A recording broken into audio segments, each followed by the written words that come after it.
Hi, my name is Sadia and I'll be talking about animal cruelty and how it is devised.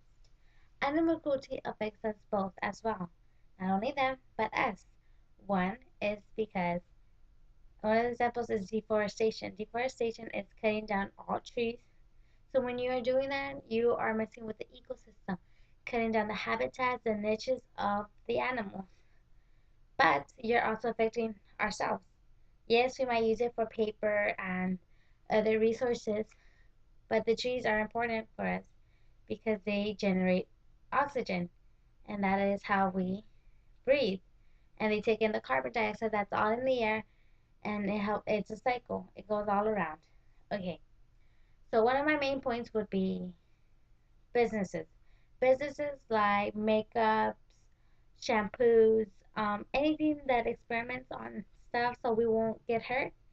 They do it on animals, chimpanzees, bunnies, pigs, dogs, you name it. So, the problem is, yes, we understand the importance of science, but it's up to a point. You don't want to make a living creature suffer. So, what we're trying to do is for cruelty not to be so high. We need to bring it down low. More protests should be put on. More people should know what's going on to these animals. Many of these animals have holes in their bodies. They have no fur no more because of the products that they're being used.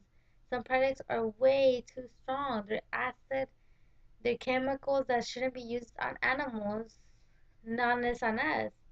And if you check on your makeup, like this, you can check on the back if it's used on animals.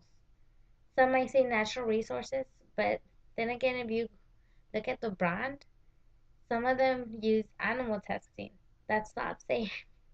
You wouldn't want that. Another thing is that not only businesses do this, but other people around the world poach. You should never poach animals. Not for their skin, not for their horns like the rhinos. It's used for medicines. It goes into the black market. It's just money spent wrong on these poor creatures. We understand that we must protect ourselves as humans, but not to a period where we put the animal into extinction, endangerment, not none of that. Nowadays there's a lot of reserves, a lot of places that is prohibited of hunting of animals. There may be like deers, quails and all that. They have a hunting season and only at that period you can hunt them. So you wouldn't not all year long you wouldn't be able to hunt them. It's just in certain seasons. So they could repopulate and it keeps on going. So the numbers won't decrease; they will increase actually. So in Africa they have many preserves of their rhinos, their tigers, their cheetahs, anything like that, trying to save them from poachers, and they rescue some of the animals that have been left alone to die, and they send them back into the wild so they can repopulate. We should never kill an animal, not for sport, not unless on purpose. They're not meant for that. They're meant to be out in the wild. We as people also have the right to have free will and whatnot, and we're taking this away from creatures that cannot protect themselves. That is not right. We should never do that. Which concludes to my third point. People that have pets at home. We understand that you love animals and whatnot, but you need to be attentive to them. You have to take care of them. If you have your own dog, you have to make sure you have everything clean. You have water, food on it every day and every night. That's a way of eating. So there's some people that hoard a lot, and you've seen it on TV shows, animal hoarders and all that. So they have piled up a lot of mess in their houses with boxes, anything they could hoard. But then they have animals inside as well. And if you don't clean up after their mess, all that feces creates diseases. It's not safe for the animal and for you. You can carry diseases as well as they can carry diseases.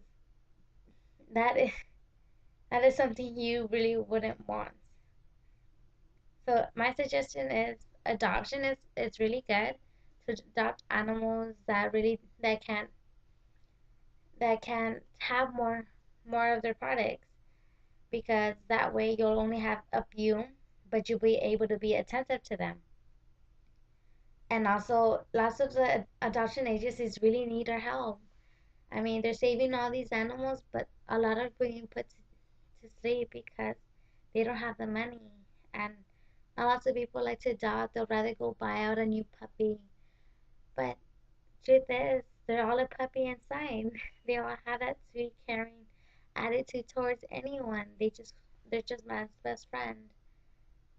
And this comes to my conclusion that it affects both of us, believe it or not, because pets are live with us out in the wild. They also share our land, and in businesses, well, we buy the products that are being used by them. We wouldn't want that at all. So this is my presentation of animal cruelty. Hope you guys like it.